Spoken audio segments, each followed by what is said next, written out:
Alright, this is the finished version of our fence that we were putting up. You saw how we made each of these panels. The sections are connected to the fence, or to the gate post, with 8-inch lag screws. Okay, and just goes through here. This is seated on the ground,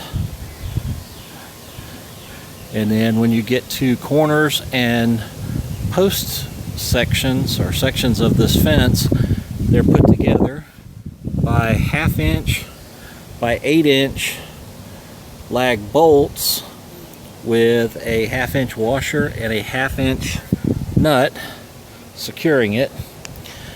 And since this fence is sitting basically on the ground, it is not exactly level, so there are some gaps in it.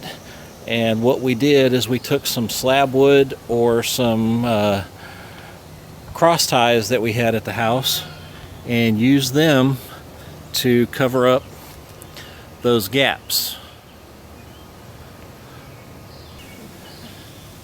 Now, the fence that we had up around the chicken yard on this side was covered up by kudzu and other vines. And what we did is we took the old fence down and we've just laid it over, and we're letting the ducks and the chickens eat on these greens.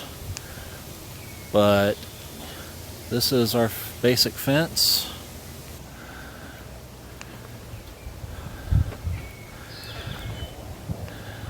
And I found out at one point there were sections of the old fence that had 4 different types of fencing on it, whether it be plastic netting or chicken wire or chain link fence. It was a mess. And like I said before, we violated the cardinal rule of homesteading by getting animals before we had a fence set up for them.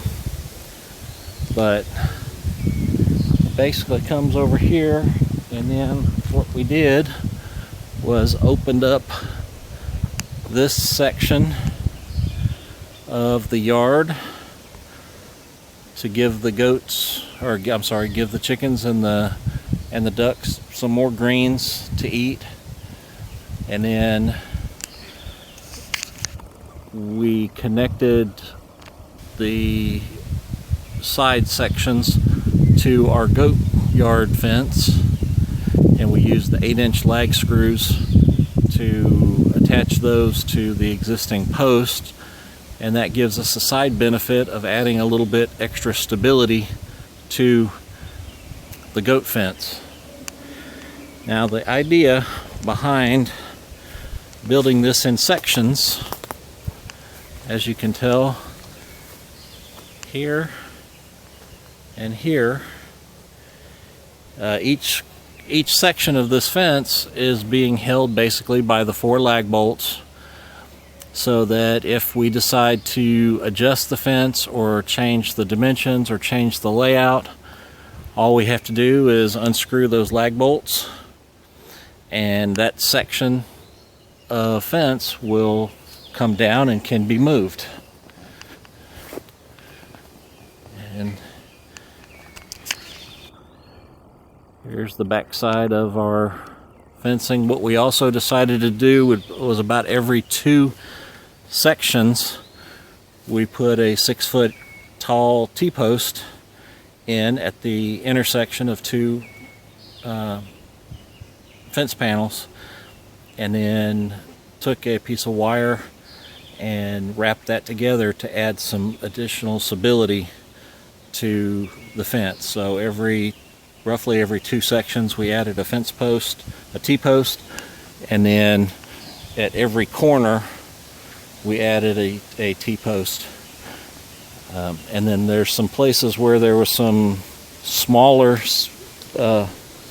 panels that we had to build. We went ahead and put some marriage boards in on there just to add a little bit of extra stability. So that is the basic end, we probably added, probably 50, 75 feet of extra room to the chicken and duck yard, and an area that we also hold our rabbits in. So it's just another improvement to the homestead.